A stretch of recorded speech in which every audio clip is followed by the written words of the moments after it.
Nah, itu Dewi Harnum. Baru pulang dari patroli. Loh, kok menunggang kuda berduaan? Dengan siapa? Hah, Raden Samba. Hari ini aku dapat tangkapan lagi. Tangkapan istimewa. Ayam jantan, putih, mulus. Mantili. Apa kabar, Raden? Baik-baik saja, Gotawa. Raden? Kok dipanggil Raden? Memangnya siapa? Dewi Harnum. Dia adalah Raden Samba, putra Pangeran Respati dari Kerajaan Sanggam. Wow, pantas cakep. Beruntung sekali aku boncengan satu kuda dengan seorang pangeran. Terima kasih, Harnum. Kami hanya merepotkan kau saja. Kalian ini ada apa sih? Datang kok sendiri-sendiri? Kenapa tidak sama-sama saja kalau memang satu tujuan? Kami memang waktunya berangkat berlainan. Silahkan kalian berdua omong-omong. Aku ada keperluan sedikit. Mau kemana? Mau buang air. Alah, bohong. Sudah di sini saja. Iya benar. Tidak usah kemana-mana, Gotawa. Kita berkumpul bertiga di sini. Kalau ingin ngobrol, kumpul-kumpul, gampang. Masih banyak waktu. Nah, maaf ya.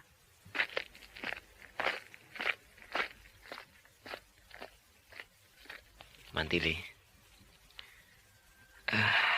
Kenapa kau meninggalkan aku? Kenapa kau mencari aku? Kita kan berangkat sama-sama. Kenapa harus bercerai di tengah jalan? Habis, kau tidak mau mengerti? Aku mengerti, Mantili. Tapi caranya itu yang tidak baik. Pergi begitu saja tanpa pamit. Kalau aku pamit, kau pasti tidak memberi izin. Bukannya aku tidak memberi izin, tapi aku sudah bisa membayangkan suasana dan keadaan di markas pejuang kemerdekaan itu seperti apa. Nah, sekarang kau lihat sendiri kan, perang belum dimulai. Menunggu dan menunggu. Daripada luntang-lantung di sini kan lebih baik kita menunggu di Keraton Sanggam. Bila sudah pasti kapan perang akan dimulai, nah dengan cepat kita bisa tiba di sini, Mantili. Aku lebih suka begini daripada di dalam istana. Hidup di tengah-tengah para pejuang dalam keadaan prihatin begini, semangat hidupku membara. Aku sangat bergairah. Tapi sudah, pokoknya saya tetap di sini. Kalau kau mau pulang, pulanglah. Oh, Mantili. Aku akan ke kamar Dewi Harnum.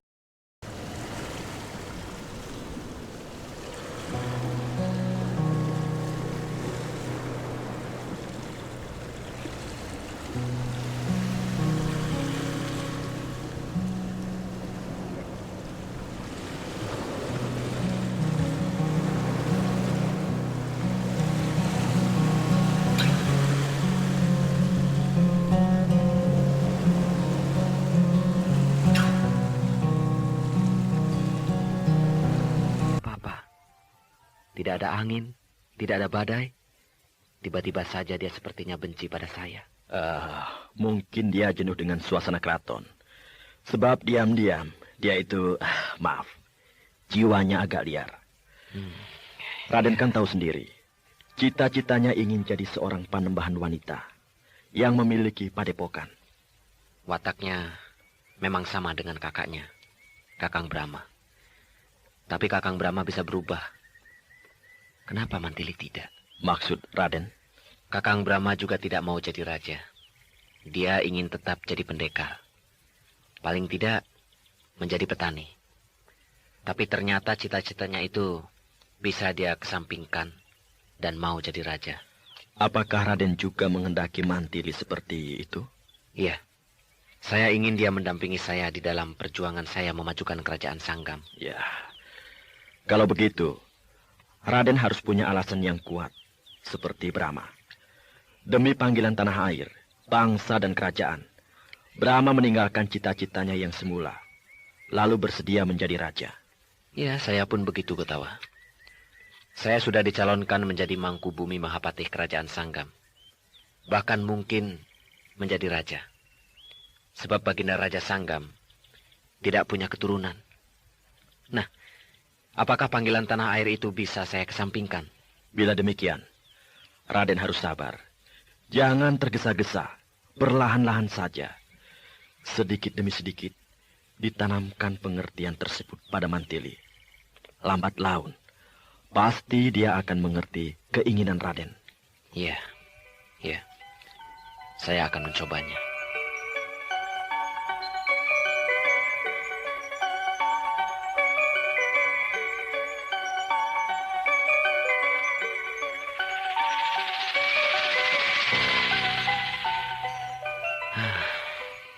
Kenapa perang belum juga dimulai?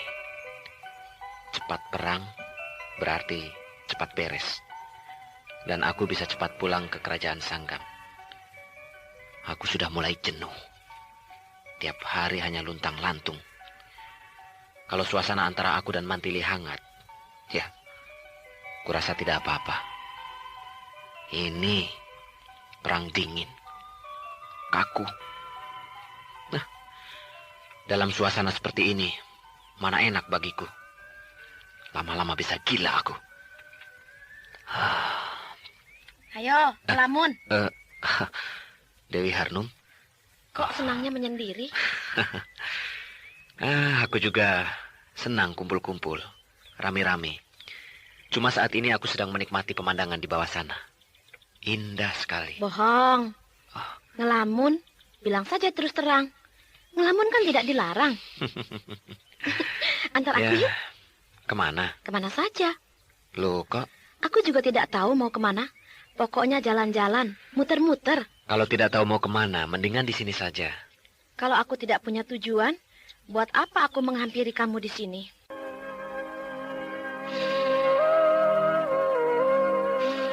Raden Samba agak masyghul sebab Mantili agak berubah yang menyebabkan suasana di antara mereka berdua menjadi kaku dan agak dingin.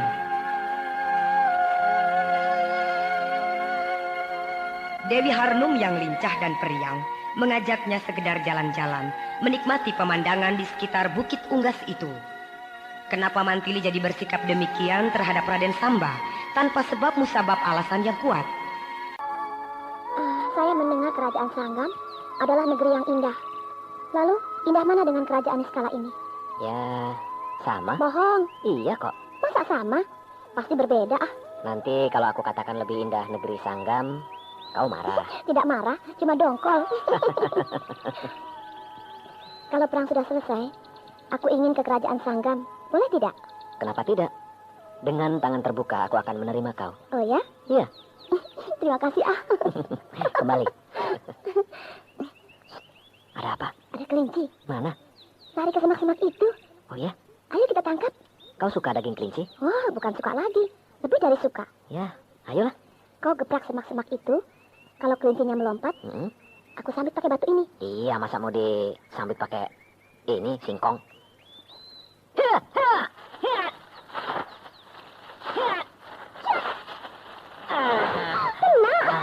Ini. Bawa ke sini. Ya. Nah, ini kelincinya. Kau melempar tepat kena kepalanya. Ya, kurus. Kasian amat. Biar kurus kan tetap saja ada dagingnya. Iya. Ayo kau cari kayu bakar.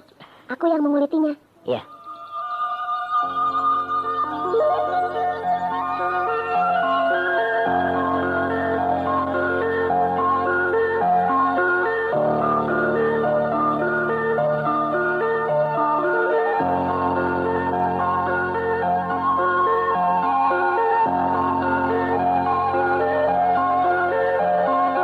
Habis, tulang-tulangnya digerogoti. Habis daging kelinci ini enak. Sayang cuma satu ya. Coba kalau dapat dua. Tidak apa. Segini juga sudah cukup buat mengganjal perut. Ayo ah. Kemana? Pulang. Kok pulang? Sudah sore. Nanti kita kemalaman di hutan ini. Biar. Loh kok? Aku masih betah. Tapi nanti anak buahmu cemas. Sudah sore begini kau belum pulang? Mereka tidak akan mencari aku. Soalnya tidak ada perang. Lalu, di markas juga mau apa? Paling bengong. Bosan. Tapi semenjak ada kamu, aku senang jadi punya teman. Suasana di markas para pejuang itu tidak membosankan lagi. Kamu senang tidak main-main dengan aku? Ya, senang. Benar. Iya, betul. Kalau tidak senang, bilang saja terus terang. Nanti aku tidak akan mengajak lagi kau main-main. Aku senang kok, sungguh. Terima kasih.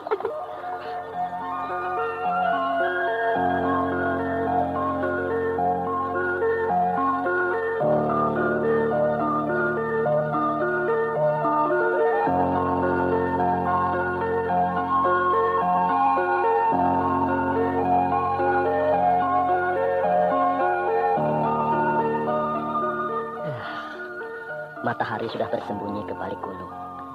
Hari menjelang malam. Tapi Raden Samba dan Dewi Harnum belum kembali. Kemana mereka? Rupanya Dewi Harnum senang pada Raden Samba. Tapi mudah-mudahan hanya senang biasa saja. Sebab kasihan Mantili. Dewi Harnum seorang gadis yang polos, lincah dan periang.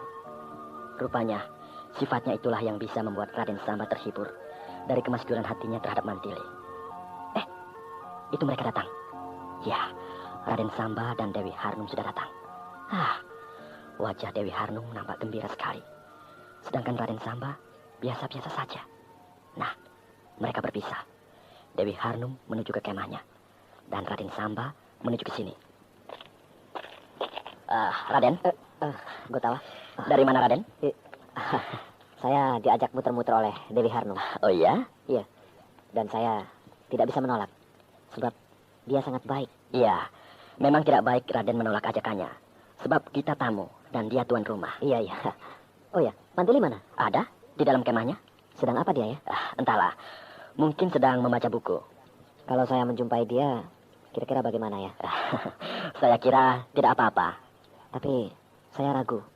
Sebab dia kelihatannya masih marah sama saya. Alah, marahnya seorang gadis akan lumer kalau Raden pandai merayunya. Justru itulah. Saya tidak bisa merayu. Kalau tidak bisa merayu, ya tidak usah. Yang wajar saja pokoknya. Iyalah, saya akan datang ke kemahnya.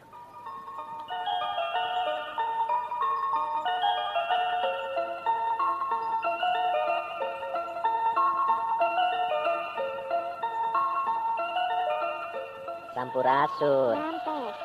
Boleh saya masuk? Masuklah. Kau masih marah padaku, Mantili? Tidak. Syukurlah. Oh ya, Mantili. Tadi aku main-main dengan Dewi Harnum. Oh ya? Main-main ke mana? Ya, di sekitar sini saja. Iya. Aku tidak bisa menolak ajakannya. Sebab dia tuan rumah dan kita tamu. Iya, dia memang baik. Mantili, kau sedang apa? Tidak sedang apa-apa. Maaf, aku mengganggu barangkali. Tidak. Perang kok belum mulai juga ya? Kita di sini jadi pengangguran. Iya. Kau tidak bosan dengan suasana begini? Tidak. Maksudku, kalau kau bosan, Mantili, kita... tidak. Kok tidak diteruskan bicaranya? Nanti kau marah lagi, Mantili. Memangnya kenapa? Janji ya, kau jangan marah ya. Tidak. Katakanlah. Seandainya kau merasa bosan, kita pulang saja ke kerajaan Sanggam atau ke kerajaan Madangkara. Tidak usah kau jawab. Itu hanya pikiran sambil lalu saja dariku. Kita tunggu sampai lusa. Kalau tidak juga ada kepastian, kita pergi dari sini. Tapi bukan ke kerajaan Sanggam atau kerajaan Madangkara, tapi ke wilayah utara. Ke wilayah utara? Iya, ke wilayah utara kerajaan Niskala ini, menjumpai Senopati Ajisaka, minta penjelasan rencana perjuangan ini kepadanya. Oh, iya. Aku setuju.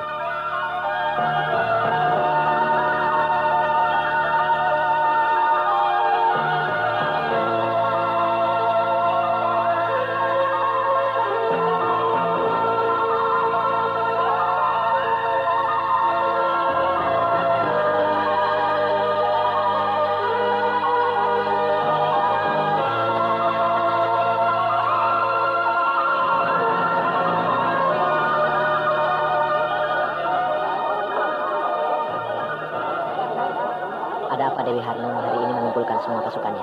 Tadi malam datang seorang prajurit dari wilayah utara yang membawa pesan dari Ajisaka bahwa kewaspadaan harus ditingkatkan. Wah, kita tidak diberi tugas nih. Anda sekalian kan tamu. Tapi bukan tamu resmi, melainkan teman seperjuangan, bukan? Ini kan belum perang, baru patroli biasa. Nah, lebih baik Anda sekalian santai-santai saja. Patroli juga kan berhandai-handai, bukan? Ya, baiklah. Nah, kalian mau ikut regu yang mana? Kau kan komandan, aturlah. Kami akan patuh pada perintahmu. Waduh, aku komandan. Loh, iya kan? Sudahlah, kalian ikut aku saja. Kita berempat menjadi regu tersendiri. Regu istimewa.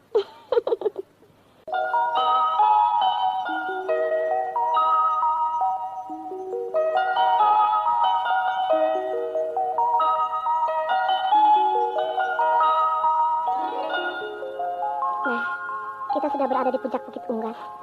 Dari sini kita bisa melihat ke sekeliling dengan jelas. Ya, ternyata Bukit Unggas ini tidak terlalu besar.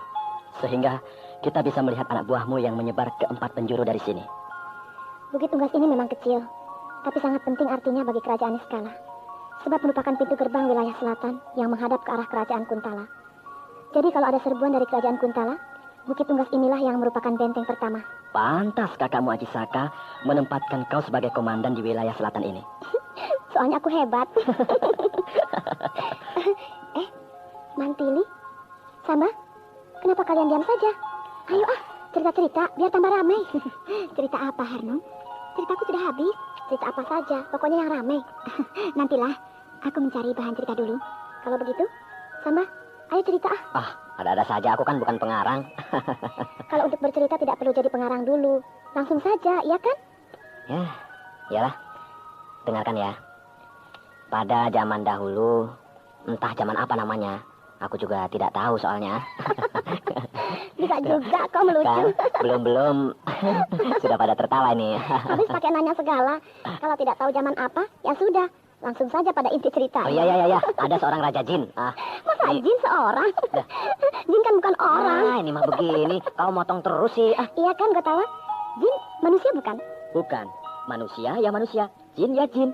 Mantili, jin manusia bukan? Aku belum pernah melihat jin. Wah, susah juga kau. Jadi, seekor jin saja. Bukan seekor. Sebuah. Selembar. Masa sebuah? Terserah kau saja yang mana. Yang punya cerita. Sudah ya. Ada jin, begitu saja. Pokoknya jin lah, Raja Jin. Susah amat sih. Raja Jin ini namanya Jin Kaskas. Awas nih. Jin ada namanya ya? Tentu saja ada, Harnum. Mau cerita nggak sini? Iya mau. Motong terus sih, kapan selesainya cerita ini? Biar rame. Nah ya, Jin Kaskas ini jatuh cinta pada seorang putri yang cantik jelita. Siapa nama putrinya itu? Namanya Dewi Harnum. Kau jangan ngaco, Samba. Loh. Cerita saja, jangan nyerempet-nyerempet. Loh, justru yang nyerempet-nyerempet itu yang enak. Bukan begitu, Gotawa? Benar. Kok jadi ngelantur? Mana ceritanya? Iya. Dewi itu namanya Dewi... Jangan ngarang yang tidak-tidak lagi. Loh, ini kan karangan. Iyalah, ayo teruskan. Putri yang cantik jelita itu namanya Dewi Gambirwangi. Di mana-mana, Gambir ya wangi, tidak ada yang bau. Ya, namanya juga cerita. Kau tertawa melulu, kau tawa? Habis ceritanya tidak jalan-jalan. Dari tadi cekcok, potong-potong melulu. Iyalah, aku tidak akan banyak komentar lagi seperti Mantili. Jadi pendengar yang baik. Jadi iya kan, Mantili? Iya. Ayo teruskan ceritanya. Ya, Dewi Gambirwangi ini seorang manusia biasa. Ratu kerajaan Sawu Jajar. Wah, pasti banyak pohon sawo di kerajaan itu. Lagi, ya tentu saja. Namanya Sawu Jajar. Pohon sawo yang berjajar-jajar. Nah, kau tertawa lagi, kau tawa? Kamu sih katanya tidak akan memberi komentar lagi. Nyatanya masih saja nyocos. Kalau tidak ngomong, rasanya mulutku gatal. Sudah ya, teruskan ya. Tentu saja harus diteruskan sampai tamat. Sampai tamat ya. Jin Kaskas datang ke kerajaan Sawu Jajar melamar Ratu Dewi Gambirwangi. Diterima lamarannya itu? Tentu saja ditolak. Wah, kasihan ya Jin Kaskas. Iya, kasihan lah. Ratu Gambirwangi yang cantik jelita itu boro-boro cinta. Melihat Raja Jin Kaskas itu, dia hampir pingsan. Saking takut dan mengerikan. Oh, Jin Kaskas itu jelek. Kamu ada-ada saja, namanya juga Jin. Ya jelek. Aku kira Jin ganteng seperti kau. Asam kecut. Terus bagaimana? Terus ya, Jin Kaskas marah. Ya, Raja Jin itu murka sekali. Kakinya dihentak-hentakan ke tanah. Kecelik. Kontan, bumi goncang. Gempa bumi. Hah? Masa dijejak begitu saja gempa bumi? Loh, jin itu besarnya bukan main. Jin raksasa. Sakti lagi. Tentu saja ketika kakinya menjejak bumi berkali-kali jadi gempa bumi. Hebat banget. Terus? Saking marahnya ya, kerajaan Sawu Jajar itu diserbu. Rakyat kerajaan Sawu Jajar semuanya dimakan. Dimakan? Namanya juga jin kok banyak sih. Kan suka makan manusia. Wah, habislah rakyat kerajaan Sawu Jajar itu. Nggak habis, nggak. Ludes ya, tandas. Bukan hanya rakyat saja yang dimakan. Hewan, kerbau, sapi, ayam, kambing, dan lain sebagainya semuanya ditelan. Rakus banget jin sinting itu. Ya, namanya juga jin. Apa saja dilalap.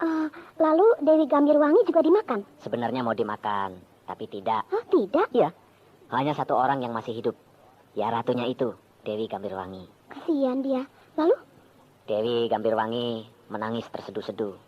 Melihat kerajaannya hancur, rakyatnya binasa. Nah, melihat Dewi Gambirwangi menangis begitu, Jin Kaskas juga ikut menangis. Rupanya dia kasihan juga kepada Dewi Gambirwangi. Jin juga bisa menangis ya? Ya, tentu saja bisa. Terus?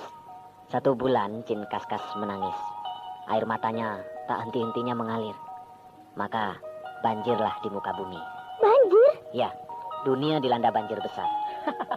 Loh, kok? Enak benar kau tertawa, Gotawa. Karena ada Raja Jin menangis terus-menerus 1 bulan penuh, maka terjadilah bencana alam. Dunia dilanda banjir besar, yaitu air bah. Banjir air mata Raja Jin Kaskas. Iya, benar. Kau ini, Samba, bercerita yang tidak-tidak saja. Raja Jin marah, kakinya menjejak bumi, jadi gempa bumi. Raja Jin menangis, bumi dilanda banjir.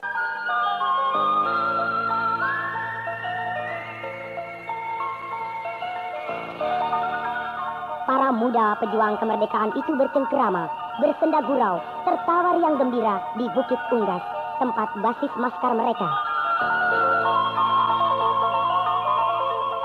Ternyata Raden Samba pintar bercerita. Dewi Harnum dan Gotawa sampai terpingkal-pingkal dibuatnya. Mantili pun ikut tertawa, tapi tawa yang biasa saja.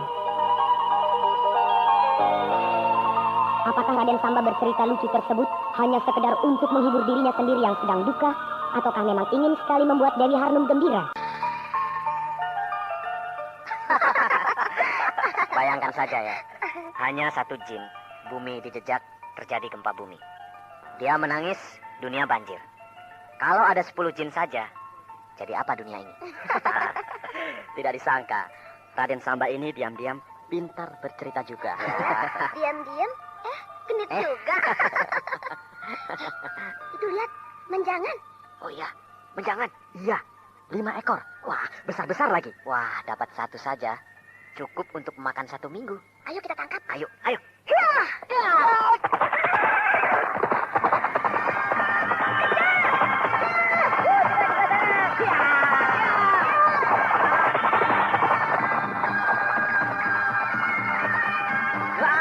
Wah, mereka buyar. Larinya bertebaran.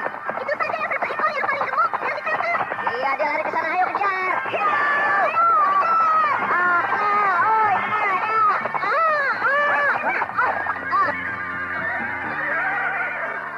Raden Samba jatuh ke jurang. Samba jatuh ke jurang. Samba! Waduh, jurangnya sangat dalam. Syukur, di pinggirnya banyak ditumbuhi pohon besar.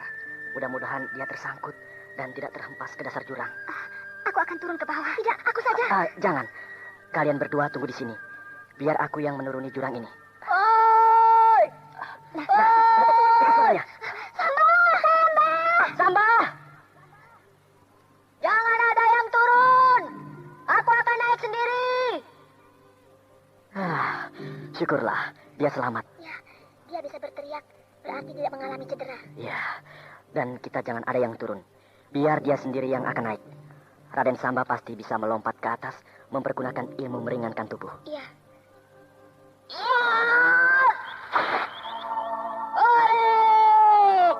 Samba? Pakaianmu robek-robek dan badanmu lecet-lecet. Tidak apa-apa kok. Aku berhasil meraih cabang pohon dan menyangkutkan tubuhku ke pohon itu. Jadi tidak sampai terhempas ke dasar jurang. Tapi kau sakit. Ayo sini aku pijit. Tidak usah, Harnum. Tidak apa. Aku pintar ngurut kok. Sini. Tidak usah malu-malu. Ayo tiduran. Tidur? Tidak usahlah. Duduk saja. Biar enak. Tidak. Ya sudah, duduk saja. Kudaku terperosok ke lubang kecil di tanah. Jadinya kuda itu bersama aku terlempar ke jurang. Tapi pedangmu berhasil merobek teguk menjangan itu. Oh ya? Iya. Kalau begitu menjangan itu sudah mati dan tidak akan jauh dari sini. Ayo kita cari. Biar sajalah. Sayang kan? Susah payah kita memburunya. Lagi pula menjangan yang aku kenai paling besar dan gemuk. Ayo kita cari sama-sama. Sudah lama aku ingin makan daging menjangan. Biar aku saja yang mencarinya, Raden. Kau di sini saja. Bagaimana, Mantili? Aku ikut Kau di sini saja, Mantili. Tidak, aku ikut dengan kamu mencari menjangan itu. Ya, terserahlah.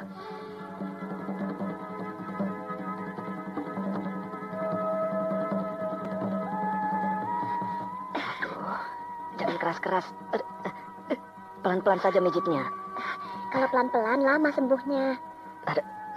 Tapi aku kan tidak cedera. Memang tidak. Ada urat-urat dan otot-otot yang perlu dibetulkan. Oh ya, Iya, kau belajar urut dan pijit di mana? turunan. Turunan. Nenekku jago mijit. Oh.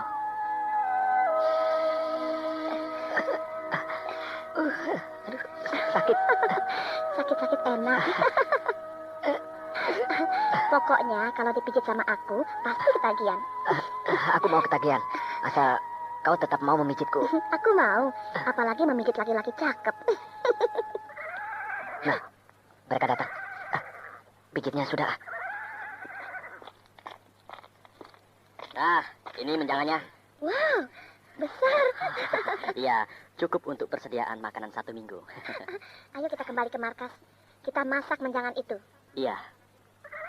Wah, aku naik apa ini? Aku tidak punya kuda, kan? Sama aku saja. Ayo naik ke punggung kudaku. eh. Ayo naik. Kudaku besar dan kuat. Dinaiki 2 orang sekaligus tidak akan apa-apa. Ya, baiklah.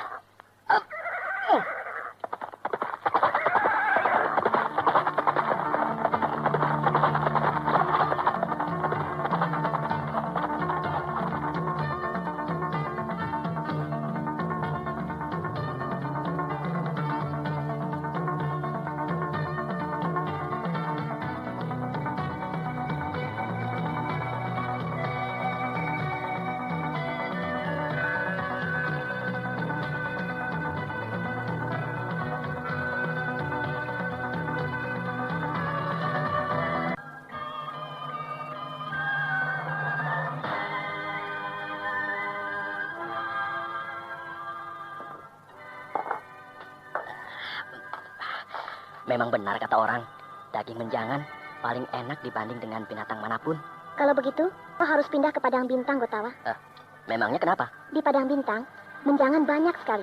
Kalau di sini jarang. Padang Bintang itu di mana? Di sebelah timur kerajaan Niskala. Kakakku, Kakang Aji Saka, 1 bulan sekali mesti ke sana berburu menjangan. Wah, kapan-kapan aku harus ke sana. Nanti kalau perang sudah selesai, kita sama-sama ke sana. Iya? Kok sudah, Mantili? Cukup. Oh, kok makannya sedikit? Sudah kenyang. Tidak enak masakannya ya? Enak. Betul enak kok. Kau tambah tidak, Samba? Cukup, Harno. Kenyang. Kalau para bangsawan makannya sedikit. Tidak seperti aku, rakyat jelata, rakus. Alah, kau juga sedikit makannya. Cuma 1 piring, sudah berhenti. Tidak tambah lagi, kan? Kenyang. Awas, panah! Panah itu menancap pada tiang bambu. Tidak jauh dari tempat dudukmu, Harnum. Itu panah anak buahku. Panah anak buahmu? Iya. Kenapa dia memanah kau? Dia memberitahukan bahwa ada orang asing datang. Oh, dari pengintai? Iya, anak buahku yang melakukan pengintaian dari atas tebing batu cadas itu. Rupanya melihat ada orang asing yang datang ke wilayah kita. Kalau begitu, kita harus bersiap-siap. Dan siapa tahu musuh datang. Oi! Brahma. Kakak Brahma.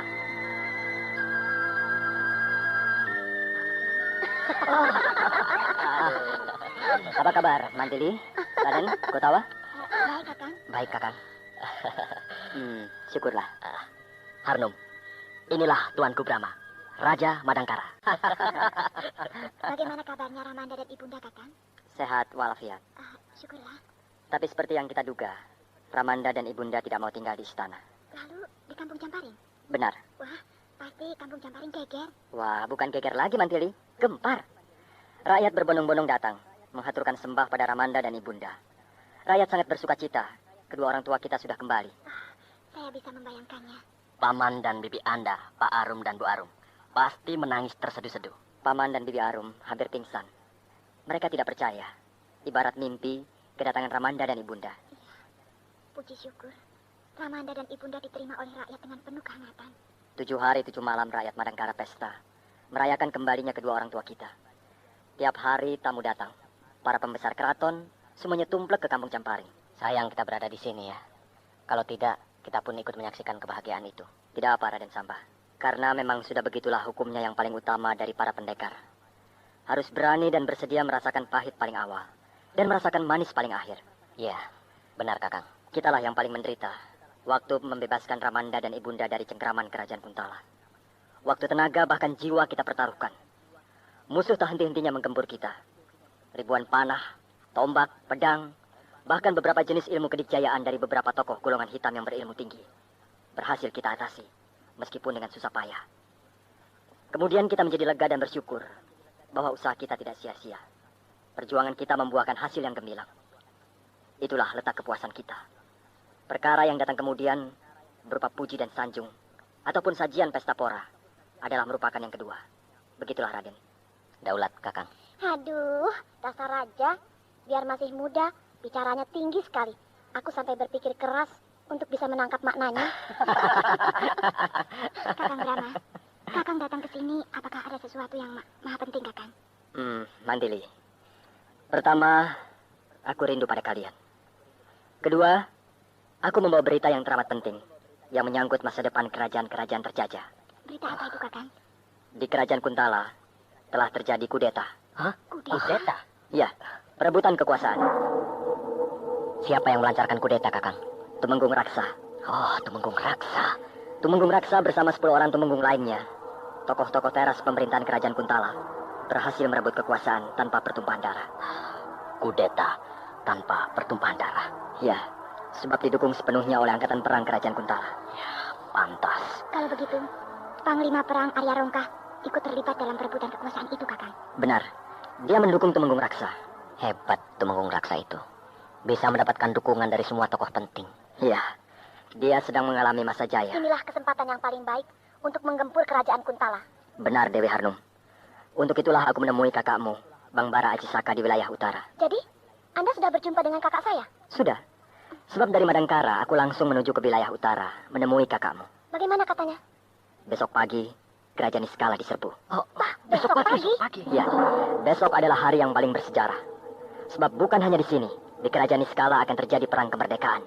Akan tetapi di semua kerajaan terjajah. Hah, benarkah? Ya, kerajaan Selimbar, kerajaan Salingkuh, kerajaan Saptarema, dan di sini kerajaan Niskala. Besok pagi sudah sepakat, serentak mengobarkan perang kemerdekaan. Mampuslah si Tumenggung Raksa yang sok jago itu. Biar biji matanya keluar dan kepalanya pecah melihat semua kerajaan jajahan bangkit menentang kerajaan Kuntala.